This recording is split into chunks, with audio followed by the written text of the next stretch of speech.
നമുക്ക് ചില ആത്മീയ സത്യങ്ങൾ കൂടെ ഒരുമിച്ച് വേഗത്തിൽ ചിന്തിക്കാൻ ദൈവ കൃപയിൽ ഞാനും ശരണപ്പെടുന്നു. നിങ്ങൾ ശ്രദ്ധയോടെ ഇരിക്കുന്നതിന് നന്ദി പറയുന്നു.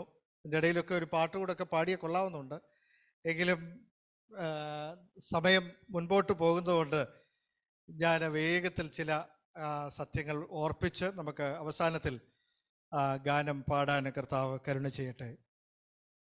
ഈ വർഷത്തെ കുറിവാക്യമായിട്ട് നമ്മൾ സഭയായി തിരഞ്ഞെടുത്തത് ഒരു വാക്യമാണ്.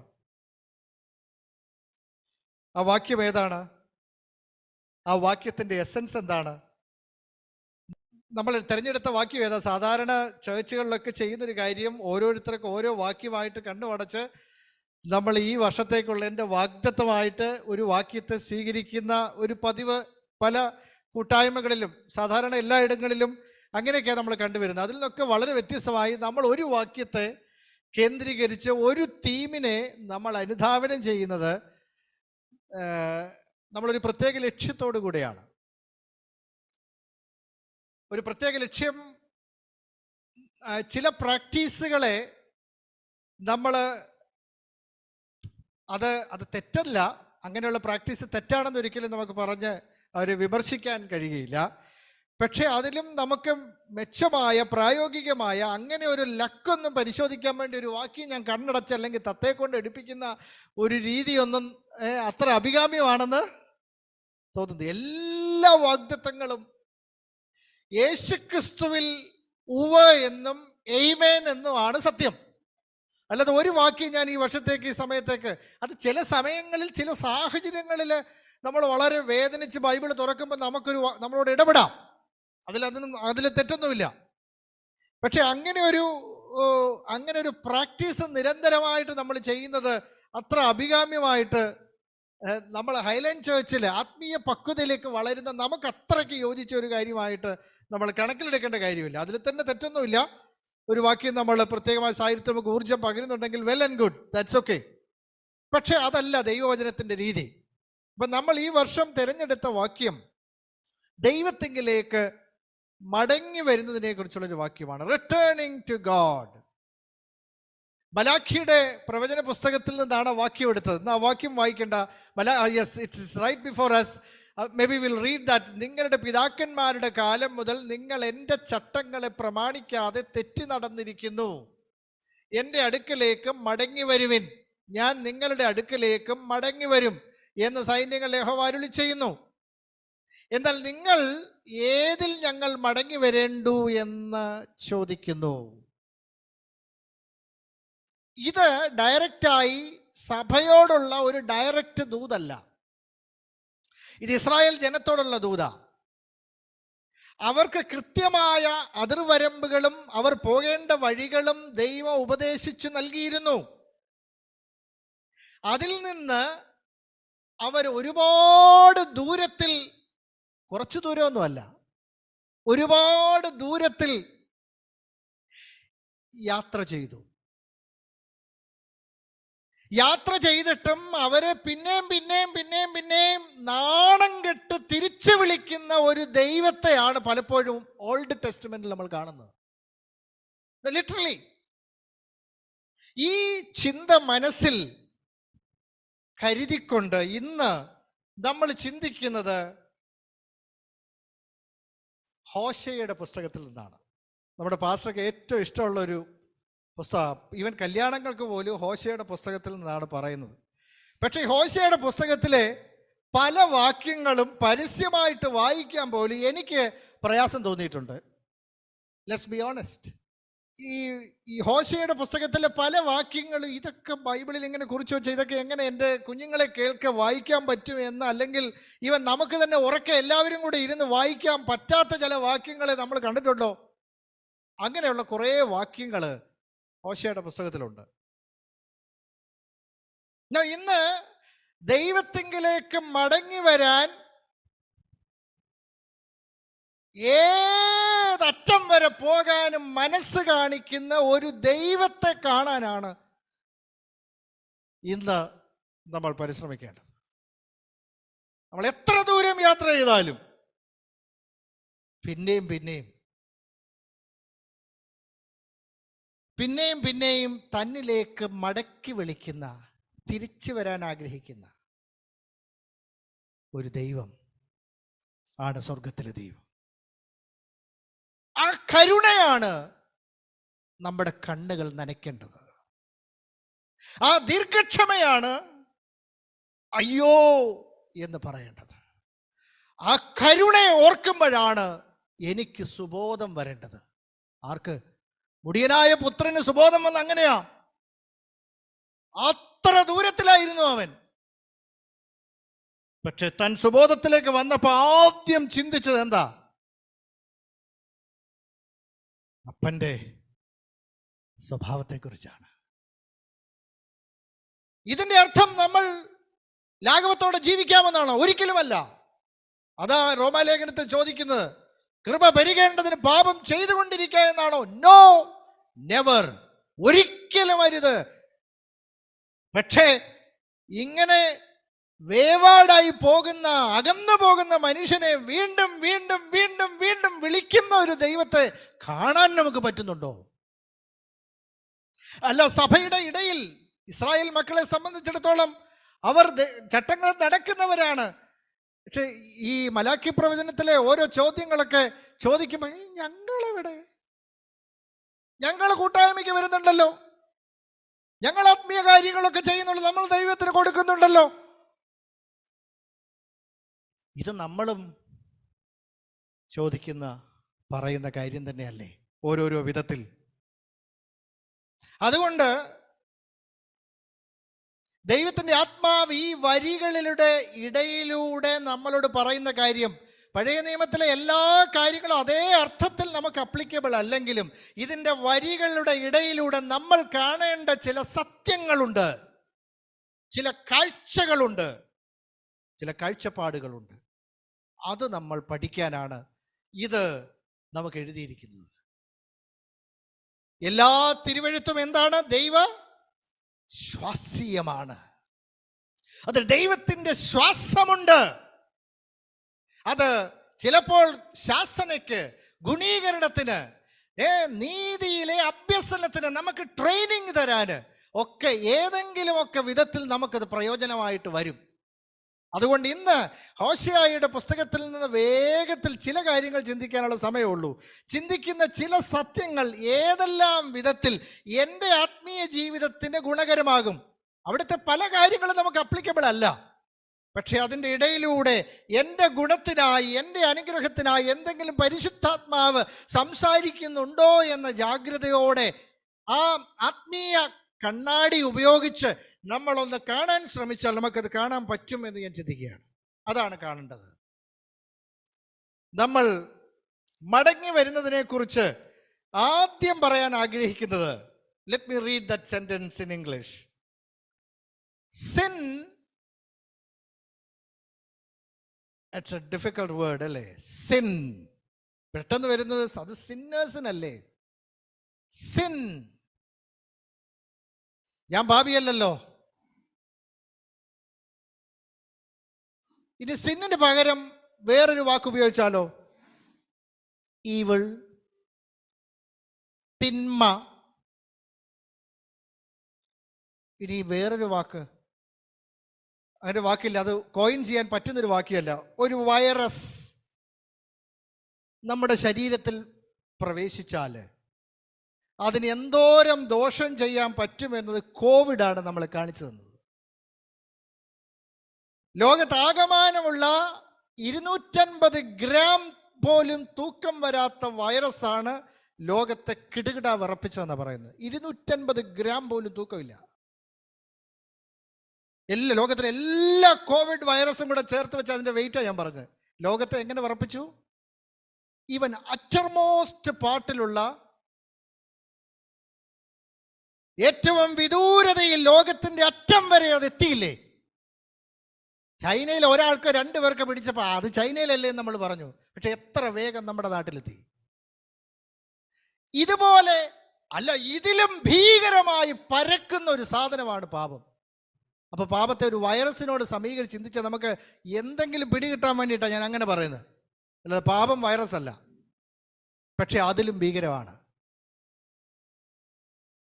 ഇത് സകല മനുഷ്യരിലേക്കും പരന്നു വിരിക്കുന്നു. ഇത് സകലിലേക്കും പരക്കുന്നതാണ്. ഇത് ഭീകരമാണ്. ഈ തിരിച്ചറിവ് നമുക്ക് എപ്പോഴും വേണം. പക്ഷെ പ്രത്യക്ഷമായി നമ്മൾ കാണുന്ന പല പാപങ്ങളും അല്ല ശരിക്ക് പാപങ്ങളെന്നും വചനം പറയുന്നു. പ്രത്യക്ഷമായി നമ്മൾ പാപത്തിന്റെ ലിസ്റ്റ് ഉണ്ടാക്കിയിട്ടുണ്ട്. ഈ ലിസ്റ്റുകൾ ഞാൻ ഇന്ന് പറയുന്നില്ല, നമുക്കറിയാം. പക്ഷെ അത് പാപത്തിന്റെ സിംറ്റം മാത്രമാണ്. പാപത്തിന്റെ സിംറ്റമാണ്. The real issue, the heart of human problem. മനുഷ്യ ഹൃദയത്തിന്റെ ഏറ്റവും വലിയ പ്രശ്നം ഹൃദയം തന്നെയാണ്. It's in the heart. പാപം എവിടെയാണ്? ഹൃദയത്തിലാണ്. ഹൃദയത്തിൽ നിന്നാണ് വരുന്നത്. ഇത് അതിഭീകരമാണ് എന്ന് വചനം പറയുന്നു. So sin leads to confusion, forgetfulness and destruction in the end. ഇതാണ് ഹോശേയുടെ പുസ്തകത്തിലൂടെ ആദ്യമായിട്ട് എടുക്കാവുന്ന ഒരു പാഠമായി നമ്മുടെ മുമ്പിൽ വരച്ചു കാണിക്കുന്ന ഒരു കാര്യം. പാപം നമ്മളെ ആദ്യം കൊണ്ട് എത്തിക്കുന്നത് ആശയക്കുഴപ്പത്തിലാണ്. രണ്ടാമത് മറക്കും, ദൈവം ആരാണെന്ന് മറക്കും. ഇന്ന് നമ്മൾ പാടി അത്ഭുതവാൻ, അതിശയവാൻ. നമ്മുടെ ജീവിതത്തിൽ വലിയ വലിയ അത്ഭുതങ്ങൾ നടന്നിട്ടുണ്ടെങ്കിൽ അതെല്ലാം നമ്മൾ മറന്നിട്ടില്ലേ പലപ്പോഴും? ഇസ്രായേൽ മക്കളുടെ മുമ്പിൽ ചെങ്കടൽ വിഭജിക്കുന്നത് കണ്ടതല്ലേ അവര്? മന്ന പൊഴിയുന്നത് കണ്ടതല്ലേ? പക്ഷെ എന്നിട്ടും അതോ അവർ മറന്നോ? അടുത്ത പ്രശ്നം വരുമ്പോൾ അവർ പഴയത് എന്ത് ചെയ്തു? പഴയത് മറക്കും. അപ്പൊ ഹൃദയത്തിലെ ഈ വെല്ലുവിളി ഇത് എല്ലാ കാലത്തും സാർവത്രികമാണ്. ഇത് എല്ലാ കാലത്തുമുണ്ട്. We forget, we are into confusion. ആശയക്കുഴപ്പത്തിലേക്ക് വരും. അത് നമ്മുടെ നാശത്തിലേക്ക് നമ്മളെ കൊണ്ടെത്തിക്കും എന്ന സത്യത്തെ ഒന്നാമത് ഹോശേയുടെ പുസ്തകം നമ്മളെ കാണിക്കുകയാണ്. ഹോശേയുടെ പുസ്തകം 4-ാം അധ്യായത്തിന്റെ 1-ാമത്തെ വാക്യം ആരംഭത്തിൽ വായിക്കാമോ? ആത്മീയമായിട്ട് താഴോട്ട് പൊക്കൊണ്ടിരിക്കുന്ന ഒരു ജനതയെ 40 വർഷമായി ദൈവം മുന്നറിയിപ്പ് നൽകുകയാണ്. ഈവൻ ഹോശേയയിലൂടെ തന്നെയും മുന്നറിയിപ്പ് നൽകി. 1-2 വർഷമല്ല, 40 long years മുന്നറിയിപ്പ് നൽകിക്കൊണ്ട് അവരെ തിരിച്ചു വിളിക്കുകയാണ്. തിരിച്ച് മടങ്ങി വരാൻ പറയുകയാണ്. അവരൊരു സ്റ്റേറ്റ് ഓഫ് സ്പിരിച്വൽ ഡിക്ലൈനിലാണ്, താഴോട്ട് പൊക്കൊണ്ടിരിക്കുകയാണ്. ഇത് നമ്മുടെ ആത്മീയ ജീവിതം മേപ്പോട്ടാണോ താപ്പോട്ടാണോ? അല്ല, ഒരു സ്ഥലത്ത് തന്നെ നിൽക്കുകയാണോ? അങ്ങനെ ഒരു സ്റ്റേറ്റ് ഇല്ലെന്നാണ് പറയുന്നത്. ഒന്നുകിൽ നമ്മൾ മുമ്പോട്ട്, അല്ലെങ്കിൽ നമ്മൾ പുറകോട്ട്. ചിലപ്പോഴൊക്കെ എൻ്റെ മക്കളും ഈവൻ എൻ്റെ വൈഫും ചില സമയത്ത് പറയും, ആ വിമാനം അവിടെ തന്നെ നിൽക്കുകയാണെന്നാണ് തോന്നുന്നത്. അങ്ങനെ വിമാനം അങ്ങനെ നിൽക്കാൻ പറ്റുമോ? നിന്ന് എന്തോ പറ്റും? What will happen? എയറോഡൈനാമിക്സ് ഇല്ലെങ്കിൽ താപ്പോട്ട് വരും. വിമാനത്തിന് അങ്ങനെ നിൽക്കാൻ പറ്റത്തില്ല. അല്ലെങ്കിൽ ചോപ്പറായിരിക്കണം, അല്ലേ? വിമാനത്തിന് അങ്ങനെ നിൽക്കാൻ പറ്റത്തില്ല. അതിൻ്റെ സ്പീഡ് ഒരു ലിമിറ്റിൽ കൂടുതൽ പോലും കുറയാൻ പറ്റത്തില്ല. അതുകൊണ്ട് അതേ വേഗതയിൽ, ഏകദേശം 300 കിലോമീറ്റർ വേഗതയിലാണ് ഈവൻ ആ ലാൻഡിങ് സമയത്ത് പോലും ഉണ്ടാവുന്നത്. ഇതുപോലെ നമ്മുടെ ക്രിസ്ത്യ ജീവിതം. നമുക്ക് ഒന്നുകിൽ മുമ്പോട്ട്, ഇല്ലെങ്കിൽ താപ്പോട്ട്, പുറകോട്ട്. അപ്പൊ ഇന്ന് നമ്മുടെ മനസ്സിൽ ചിന്തിക്കേണ്ട ഒരു കാര്യം, മടങ്ങി വരാൻ തമ്പുരാൻ ദൈവത്തിന്റെ ആത്മാവ് നമ്മളോട് പറയുമ്പം എൻ്റെ സ്പിരിച്വൽ ലൈഫ് മുൻപോട്ടാണോ പുറകോട്ടാണോ? ഞാൻ ഒരേ സ്റ്റേറ്റിലല്ല നിൽക്കുന്നത്. നമ്മൾ മുമ്പോട്ട് പോകുന്നില്ലെങ്കിൽ നമ്മൾ താഴോട്ടാണ് പോകുന്നത്. അതുകൊണ്ട് കർത്താവേ, എനിക്ക് മുൻപോട്ട് തന്നെ പോകണം. ദൈവവചനം കേൾക്കുമ്പം നിങ്ങളെ തന്നെ കണ്ടം ചെയ്യരുത്. Let me repeat that again. ദൈവവചനം കേൾക്കുമ്പോൾ എനിക്കൊരു രക്ഷയില്ല, ഞാൻ രക്ഷപ്പെടത്തില്ല, ഞാൻ നശിക്കുമെന്നല്ല പറയേണ്ടത്. ദൈവവചനം കേൾക്കുമ്പോൾ എൻ്റെ ഉള്ളിൽ ദൈവികമായി ബലം വ്യാപരിച്ചിട്ട്, കർത്താവേ എനിക്ക് മുമ്പോട്ടാ പോകേണ്ടത്, എന്നെ സഹായിക്കണം. നമ്മൾ അല്ലെങ്കിൽ ഈവൻ ഡിക്ലൈനിങ് സ്റ്റേറ്റിലാണെങ്കിൽ ഇതാ നമ്മൾ പറയേണ്ടത്. ഇതാ ഹോശേയുടെ പുസ്തകം നമ്മളെ പഠിപ്പിക്കുന്നത്. അവർ ഡിക്ലൈനിങ് സ്റ്റേറ്റിലായിരുന്നു. പക്ഷെ തമ്പുരാൻ അവരോട് പറയുന്നത് മുമ്പോട്ടാ പോകേണ്ടതെന്ന്. ഞങ്ങൾ ഒരുപാട് ദൂരത്തിലാ, സാരമില്ല, നിങ്ങളെ മുമ്പോട്ട് കൊണ്ടുപോകാൻ ഞാൻ ബലം തരും, എൻ്റെ ബലം ഞാൻ നിങ്ങൾക്ക് തരും. ശക്തിയില്ലാത്തവർക്ക് ശക്തി നൽകുന്നവനെന്ന് നമ്മൾ ഇന്ന് പാടി. ദൈവത്തിൻ്റെ ശക്തി ചെലവഴിക്കുന്നതേ ഇങ്ങനെ നമ്മളെ മുമ്പോട്ട് കൊണ്ടുപോകാനാണ്, നമ്മളെ രക്ഷിക്കാനാണ്. നമ്മളെ തകർത്ത് കളയാനല്ല ദൈവം തൻ്റെ ശക്തി ഉപയോഗിക്കുന്നത്. നമ്മളെ ജീവിപ്പിക്കാൻ, നമ്മളെ നയിക്കാൻ, നമ്മളെ അനുഗ്രഹിക്കാൻ, നമ്മളെ രക്ഷിക്കാൻ. 4:1 വായിക്കൂ. ഹോശേയുടെ പുസ്തകം 4:1. ഇസ്രായേൽ മക്കളെ, യഹോവയുടെ വചനം കേൾപ്പിൻ. യഹോവയ്ക്ക് ദേശനിവാസികളോടൊരു വ്യവഹാരമുണ്ട്. ദേശത്ത് സത്യവുമില്ല, ദയയുമില്ല, ദൈവപരിജ്ഞാനവുമില്ല. എന്തൊക്കെയില്ല? സത്യവും ഇല്ല, നിങ്ങളോടൊരു വ്യവഹാരമുണ്ട്. സത്യവും ഇല്ല, ദയയുമില്ല, ദൈവപരിജ്ഞാനവും ഇല്ല.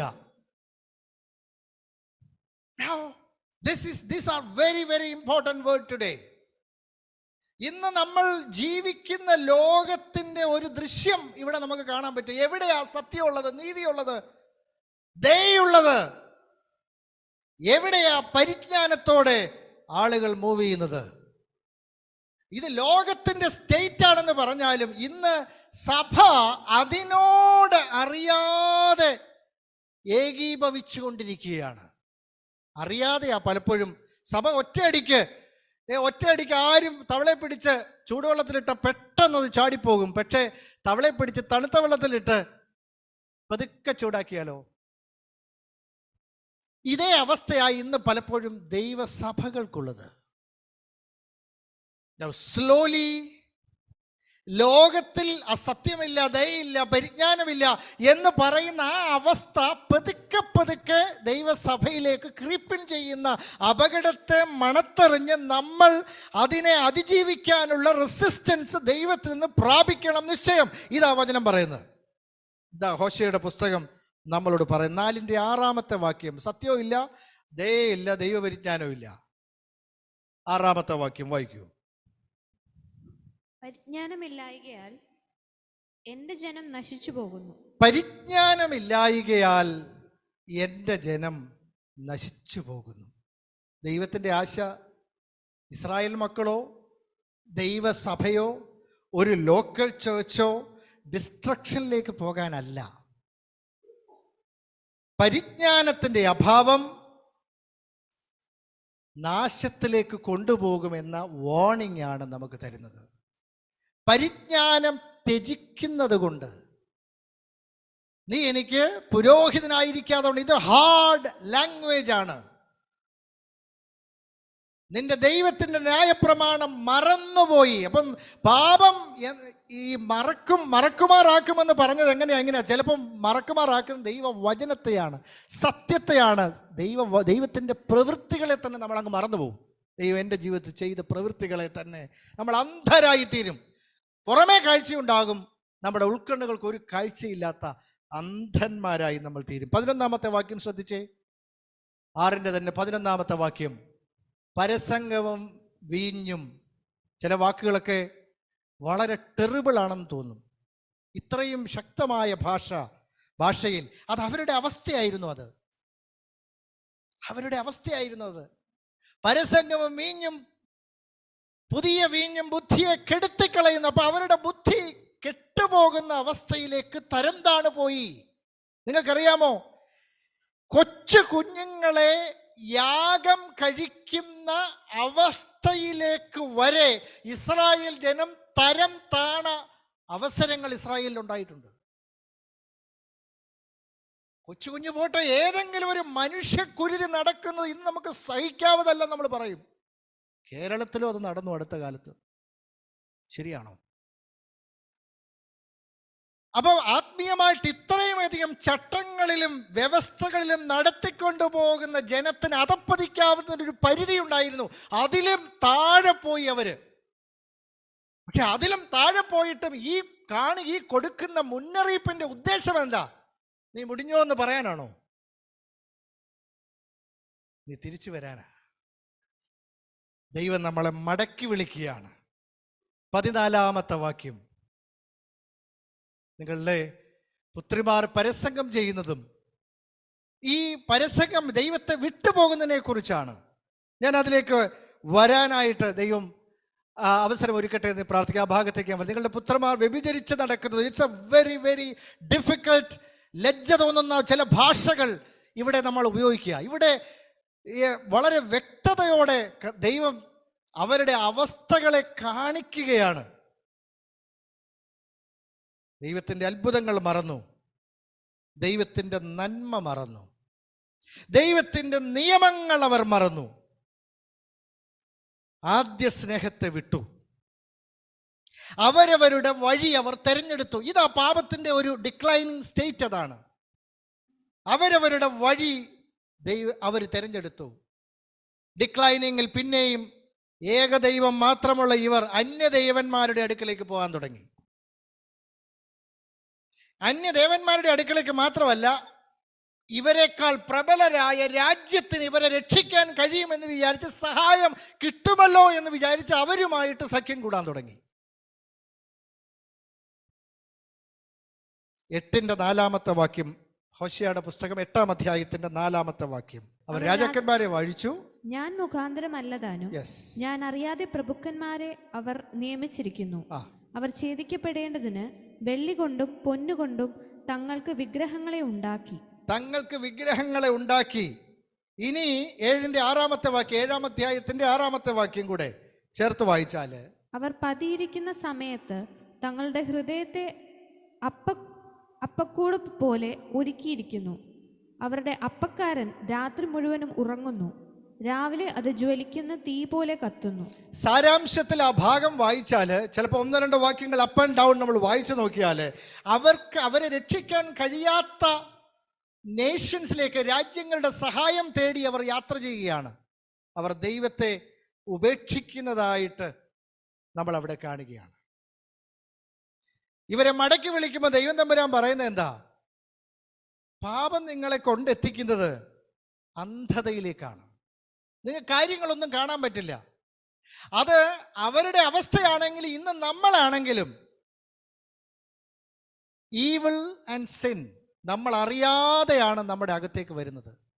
നമുക്കറിയാം, അന്യ ദേവന്മാരും വിഗ്രഹങ്ങളും ഇന്ന് നമ്മളൊരു കല്ലിൽ കൊത്തിയുണ്ടാക്കിയൊരു വിഗ്രഹത്തെ ആരാധിക്കുന്നില്ലെന്ന് നമുക്കറിയാം. പക്ഷേ പുതിയ നിയമത്തിൽ വിഗ്രഹം എന്താണെന്ന് എന്താണെന്ന് നമുക്കറിയാം. അതുകൊണ്ട് അതിലേക്ക് ഞാൻ കടക്കുന്നില്ല. നമ്മൾ അറിയാതെ നമ്മളെ ആരാധിക്കുന്നുണ്ടോ എന്ന് നോക്കിക്കോണം. ഈഗോ അതാണ്. ഈഗോ യഥാർത്ഥത്തിൽ അതാണ്. നമ്മളാണ് നമ്മുടെ ദേവൻ. ആ ദേവൻ എന്തെങ്കിലും ഒരു ഹേർട്ട് വന്നാൽ, വേദന വന്നാൽ, പിന്നെ നമ്മൾ മിണ്ടാതിരിക്കുകയില്ല. 2 വർത്തമാനം പറയാതെ നമുക്ക് എന്ത് ചെയ്യില്ല.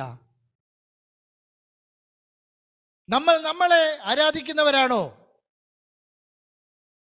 നമ്മൾ സ്വാർത്ഥ ചിന്താഗതിയിൽ ജീവിക്കുന്നവരാണോ? ഏതെങ്കിലുമൊക്കെ തിന്മകളുടെ സൈക്കിളിൽ നമ്മൾ അറിയാതെ വലിച്ചിഴക്കപ്പെടുന്നവരാണോ? ഏതെങ്കിലും വിധത്തിൽ ദൈവത്തിൻ്റെ പ്രവൃത്തികളെയോ നിയമങ്ങളെയോ നമ്മൾ അറിഞ്ഞോ അറിയാതെയോ മറന്നുകൊണ്ടിരിക്കുന്നുണ്ടോ? ഏതെങ്കിലും വിധത്തിൽ ദൈവസ്നേഹത്തെ അവഗണിച്ച് നമ്മൾ ജീവിക്കുന്നുണ്ടോ? പരിജ്ഞാനത്തിൻ്റെ അഭാവം നമ്മിലുണ്ടോ? ഇതെല്ലാം മാറ്റിവെച്ച് നമ്മൾ ദൈവത്തിങ്കിലേക്ക് മടങ്ങി വരണം എന്നുള്ളതാണ് ഹോശേയയുടെ പുസ്തകത്തിലൂടെ നമ്മളോട് ആദ്യം പറയുന്ന ഒരു ശക്തമായ സന്ദേശം. അതാണ്, നമ്മൾ മടങ്ങി വരണം. നമ്മൾ ഒരുപക്ഷെ വിസിബിളായ വിഗ്രഹങ്ങളെ ആരാധിക്കുന്നുണ്ടാവില്ല. ദൈവത്തിൻ്റെ ഹൃദയം ദൈവം ഒരിക്കലും നമ്മുടെ നാശം ഇഷ്ടപ്പെടുന്നില്ല. നാശം എന്നുള്ളത് നമ്മുടെ ഫിസിക്കൽ എക്സിസ്റ്റൻസ് അല്ല. നാശം എന്നതിനെ സംബന്ധിച്ച് നമ്മുടെ ആത്മീയ ജീവിതമാണ്, നമ്മുടെ സ്പിരിറ്റ് മാൻ, നമ്മുടെ ഇന്നർ മാൻ. നമ്മൾ ചിലപ്പോൾ അഫ്ലുവൻ്റ് ആയിട്ട് ജീവിക്കുന്നുണ്ടാവാം. നമ്മുടെ ആത്മീയ ജീവന്റെ തുടിപ്പ് എങ്ങനെ ഇരിക്കുന്നു? അത് ഊർജ്ജസ്വലതയോടെ അകത്തെ മനുഷ്യൻ നാൾക്കുനാൾ ബലപ്പെട്ട് വരണമെന്നതാണ് ദൈവം ആഗ്രഹിക്കുന്നത്. അതിന് വിഘ്നം വരുത്തുന്ന എന്തിനോടും ഞാൻ യുദ്ധം ചെയ്യും എന്ന മനോഭാവം നമ്മിലുണ്ടാവണം. നമ്മുടെ ഇപ്പോഴത്തെ സ്റ്റേറ്റ് അതാ തമ്പുരാൻ ഹോശേയയിലൂടെ നമ്മളോട് ഇന്ന് പറയുന്നത് മടങ്ങി വരാനുള്ള ദൈവത്തിൻ്റെ മനസ്സ് കാണാനാണ് ഇന്ന് ആഗ്രഹിക്കുന്നത്, ഇന്ന് നമ്മൾ ആഗ്രഹിക്കേണ്ടത്. രണ്ടാമത്തെ ഒരു സത്യം ഞാൻ വേഗത്തിൽ നിങ്ങളോട് പറയുന്നു. നമ്മൾ അവിശ്വസ്തരായാലും ദൈവം വിശ്വസ്തനാണ് എന്നൊരു സത്യമാണ്. ദിസ് ഈസ് ഓൾസോ ഭയങ്കര, ഇതെങ്ങനെ പറ്റും? നമ്മൾ ചിന്തിക്കും, നമ്മൾ വിശ്വസ്തരാവാതെ ദൈവത്തിന് വിശ്വസ്തനാകാൻ പറ്റുമോ? അതൊരു അളവുകോലല്ലേ? ഇങ്ങനെ 100 സംശയങ്ങൾ നമ്മുടെ മനസ്സിലേക്ക് പെട്ടെന്ന് വരും. അപ്പം നമ്മൾ ദൈവത്തോട് വിശ്വസ്തരായി ഇരിക്കണ്ടേ? ഇവിടെ ദൈവത്തോട് വിശ്വസ്തനായിരിക്കുന്ന ഒരൊറ്റ ആളേ ഉള്ളൂ. ഹോശേയുടെ പുസ്തകത്തിൽ അതാരെന്നറിയാമോ? ഹോശേയ തന്നെയാണ്. He is faithful. ഒരിക്കലും ആരും ഇഷ്ടപ്പെടാത്ത ഒരു കാര്യം ചെയ്യാൻ വേണ്ടി ഹോശേയയോട് തമ്പുരാൻ പറയുകയാണ് ഇവിടെ.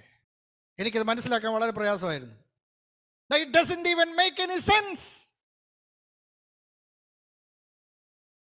ദൈവം ദോഷം പ്രവർത്തിച്ചു എന്ന് തോന്നുന്നത് പോലെ ഒരു കാര്യം അവിടെ നമ്മൾ കാണുന്നത്.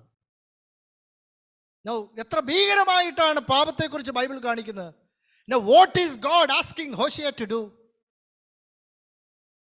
You get confused. ഇതൊരൊറ്റ കാര്യം പറയാൻ വേണ്ടിയിട്ടാണ്, ആ സത്യമാണ്. നാം അവിശ്വസ്തരായാലും ദൈവം വിശ്വസ്തനാണ് എന്നതിൻ്റെ തെളിവായിട്ടാണ് ആ കാര്യം അവിടെ രേഖപ്പെടുത്തിയിരിക്കുന്നത്. നമ്മളിൽ ആര്, ലോകത്തിലെ ഏത് പുരുഷൻ, ഏത് വ്യക്തി അല്ലെങ്കിൽ ഒരു യുവാവ് തന്നെ നിരന്തരം, ഒരു പ്രാവശ്യം 2 പ്രാവശ്യം, നിരന്തരം വഞ്ചിക്കും എന്ന് മനസ്സിലാക്കിയിട്ട് ഒരു പെൺകുട്ടിയെ, ഒരു സ്ത്രീയെ വിവാഹം കഴിക്കാൻ തയ്യാറാവും?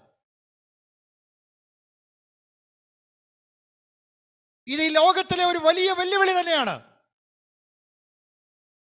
എത്ര മൂടി വെച്ചാലും അതിഭീകരമായ ഒരു റിയാലിറ്റിയാ. തുടർച്ചയായി വഞ്ചിക്കുന്ന ഒരു സ്ത്രീയെ വിവാഹം കഴിക്കാൻ ആരെങ്കിലും ഇഷ്ടപ്പെടുമോ?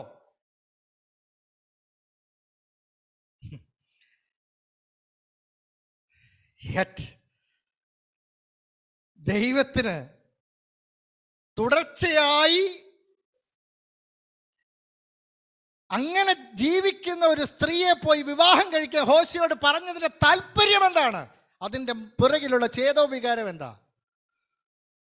അത്രയ്ക്കും ദൈവത്തെ വിട്ടുപോയാലും നിന്നെ മടക്കിക്കൊണ്ടുവരാൻ ആഗ്രഹിക്കുന്നവനാണ് ഞാൻ എന്ന് പറയാൻ വേണ്ടിയ ദൈവത്തിൻ്റെ വിശ്വസ്തതയുടെ അറ്റസ്റ്റേഷനാണ്. This is an attestation of God's faithfulness and his heart for you. ഇത് ദൈവത്തിൻ്റെ മനസ്സാണ്, നമ്മെ രക്ഷിക്കാനുള്ള ദൈവത്തിൻ്റെ മനസ്സ്. ആ മനസ്സ് തൻ്റെ ഹോശേയ എന്ന തൻ്റെ ദാസനിലൂടെ ദൈവം ഇല്ലസ്ട്രേറ്റ് ചെയ്യുക. ഇവിടെ ഹോശേയയുടെ സ്ഥാനത്താരാ? ദൈവം തമ്പുരാൻ തന്നെ. പരസംഗം ചെയ്യുന്ന ഈ സ്ത്രീയുടെ സ്ഥാനത്താരാണ്? ഇസ്രായേലാണ്. ആ സ്ഥാനത്ത് ഇന്ന് നേരിട്ടും പരോക്ഷമായി നിൽക്കാൻ കഴിയുന്നത് ആരാണ്? തൻ്റെ ജനമെന്ന് പറയുന്ന നമ്മളാണ്. നമ്മളെ മടക്കിക്കൊണ്ടുവരാൻ തമ്പുരാൻ ഏതറ്റം വരെ പോകുമെന്നറിയണമെങ്കിൽ ഇങ്ങോട്ട് ഇത് വായിക്കണം. ഇവിടെ ശിക്ഷയുണ്ട്. അവർ ചെയ്ത തെറ്റിന് ശക്തമായ അടി കൊടുക്കുന്നുണ്ട്. പക്ഷെ അവനെന്നെ അടിച്ചാലും അവനെന്നെ കൊല്ലുകയും ജീവിപ്പിക്കുകയും ചെയ്യുന്നുവെന്ന് കൂടെ അവിടെ രേഖപ്പെടുത്തിയിരിക്കുന്നു. നമ്മളെ അടിക്കുന്നതും ഉടയ്ക്കുന്നത് പോലും നമ്മളെ ജീവിപ്പിക്കാനുള്ള മനസ്സോടെയാ തമ്പുരാൻ ചെയ്യുന്നത്. തൻ്റെ കുഞ്ഞുങ്ങളെ തല്ലുന്ന അപ്പനമ്മമാരുടെ ചേതോവികാരം പോലെ ആ മനസ്സോടെയാണ് ദൈവം അവരെ ശിക്ഷിക്കുക പോലും ചെയ്യുന്നത്. ഇന്ന് സമയം ഒരല്പം മുമ്പോട്ട് പോയി. അതുകൊണ്ട് ഈ ചിന്ത ഞാൻ നിങ്ങളുടെ മനസ്സിലിരിക്കട്ടെ. നമുക്ക് ഈ ഭാഗം തുടർന്നും ചിന്തിക്കാം.